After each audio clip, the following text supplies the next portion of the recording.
Hello everyone, good morning, welcome to our channel Blogify Kolkata.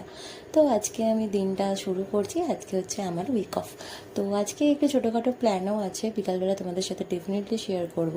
তো সকালবেলা উঠি, ঘরটা গুছিয়ে নিচে চলে গেলাম, গিয়ে ব্রাশ করে মা খেতে দিয়ে দিল ডিম সিদ্ধ আর শশা।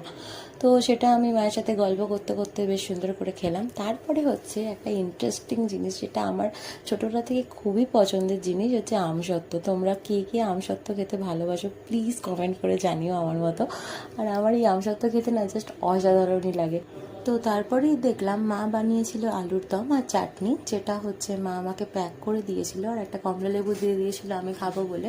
তো বিকালবেলা ওগুলো নিয়ে আমি যাবো। দেন আমি আর মা একটু আইসক্রিম খেয়ে নিয়েছিলাম। তো তারপরে আমি স্নান টান করে বসেছিলাম। তারপর দেখলাম যে আমার সেই পার্সেলটা চলে এসেছে এতদিন অপেক্ষা করার পরে। আমি আসলে কয়েকদিন আগে মাইগ্রাম থেকে একটা মানিশ মালহোত্রার